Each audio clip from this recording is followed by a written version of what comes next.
আসসালামু আলাইকুম ওয়া রাহমাতুল্লাহি ওয়া বারাকাতুহু নাহমাদুহু ওয়া নুসাল্লি আলা রাসূলিহিল কারীম আম্মা বা'দ। সম্মানিত দর্শকবৃন্দ, সর্বপ্রথম আমরা জানব রাসূল করিম সাল্লাল্লাহু আলাইহি ওয়াসাল্লাম সাধারণত কোন কোন তারিখে নফল রোজা রাখতেন। রাসূল করিম সাল্লাল্লাহু আলাইহি ওয়াসাল্লাম সাধারণত প্রতি মাসের 13, 14 ও 15 তারিখে নফল রোজা রাখতেন। অনুরূপভাবে প্রতি সোমবার ও বৃহস্পতিবারও রোজা রাখতেন। নফল রোজা রাখার জন্য কোনো দিন তারিখ নির্ধারিত আছে কিনা? নফল রোজা রাখার জন্য কোনো দিন তারিখ নির্ধারিত নেই, বরং রমজান মাস, 2 ঈদের দিন এবং আইয়ামে তাশরিকের 3 দিন, ঈদুল আজহার পরের 3 দিন ছাড়া বছরের যে কোনো দিন নফল রোজা রাখা যায়। তবে প্রতি চন্দ্র মাসের 13, 14, 15 তারিখ এবং সপ্তাহে সোমবার ও বৃহস্পতিবার নফল রোজা রাখা হলো উত্তম। নফল রোজা রাখার ক্ষেত্রে নিয়ত কিভাবে করবে? নফল রোজার জন্য সাধারণত সাধারণ নিয়তি যথেষ্ট। যেমন কেউ নিয়ত করলো আমি রোজা রাখলাম, এতেই রোজা সহি হয়ে যাবে। তবে উত্তম হলো নফল শব্দ উল্লেখ করে এভাবে নিয়ত করা যে আমি নফল রোজা রাখার নিয়ত করলাম। নফল রোজার নিয়ত কতক্ষণ পর্যন্ত করা যায়? সুবহে সাদিকের সময় থেকে যদি পানাহার ও স্ত্রী সঙ্গম না করে থাকে তাহলে দ্বিপ্রহরের 1 ঘন্টা পূর্ব পর্যন্ত নফল রোজার নিয়ত করা যাবে। নফল রোজার নিয়ত করার পর তা রাখা জরুরি কিনা? নফল রোজার নিয়ত করলেই ওয়াজিব হয়ে যায়। কোনো ব্যক্তি যদি সুবহে সাদিকের সময় থেকে দ্বিপ্রহরের 1 ঘন্টা পূর্ব পর্যন্ত সময়ে নফল রোজা রাখার নিয়ত করে তাহলে ওই দিন রোজা রাখা ওয়াজিব হয়ে যায়। কোনো কারণে যদি ভেঙে ফেলে তাহলে তা কাজা করতে হয়। কোনো ব্যক্তি যদি রাতে নফল রোজার নিয়ত করার পর নিয়ত পরিবর্তন করে তাহলে রোজা রাখা জরুরি কিনা? রাতে নফল রোজার নিয়ত করার পর যদি সুবহে সাদিকের পূর্বেই তা পরিবর্তন করে এবং রোজা না রাখে তাহলে এই রোজা কাজা করতে হবে না।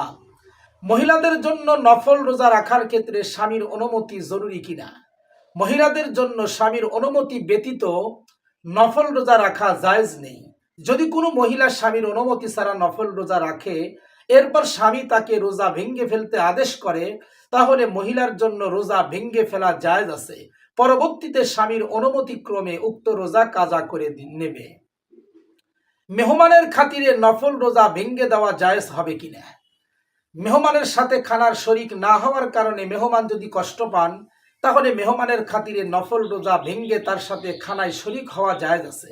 অনুরূপভাবে কেউ দাওয়াত দেওয়ার পর যদি দাওয়াতে শরিক না হওয়ার কারণে সে কষ্ট পায় তাহলেও নফল রোজা ভেঙে দাওয়াতে হাজির হওয়া জায়েজ আছে, কিন্তু নফল রোজা রাখার পর তা পূর্ণ করা ওয়াজিব হয়ে যায়। সুতরাং কোনো ওজরের কারণে যদি নফল রোজা রেখে ভেঙে ফেলে তাহলে পরবর্তীতে অবশ্যই তা কাজা করতে হবে।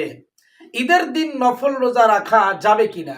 ঈদের দিন রোজা রাখা হারাম। সুতরাং কোনো ব্যক্তি যদি ঈদের দিন নফল রোজা রাখে তাহলে রোজা ভেঙে ফেলতে হবে এবং পরে এই রোজার কাজা করতে হবে। কাজা আদায় করা হলো ওয়াজিব। জিলহজ মাসের 9 তারিখে রোজা রাখার হুকুম কি?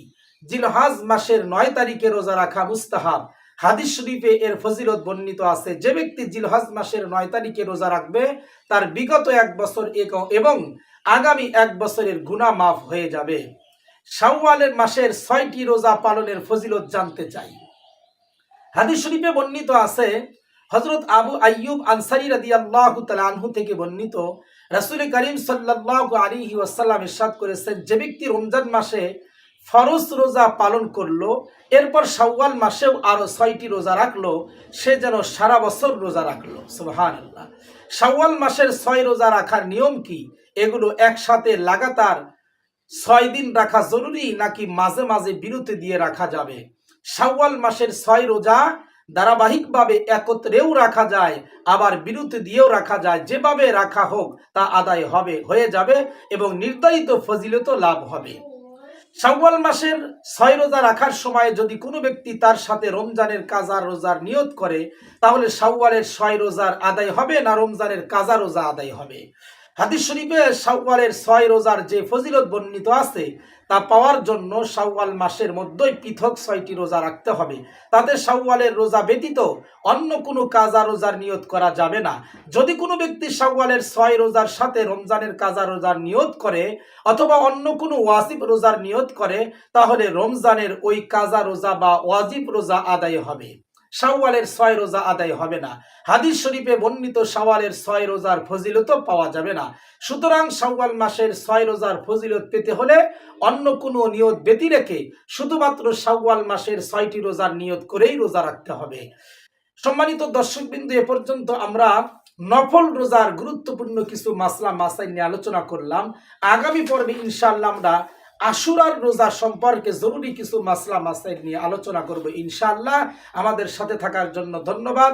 আসসালামু আলাইকুম ওয়া রাহমাতুল্লাহি ওয়া বারাকাতুহু।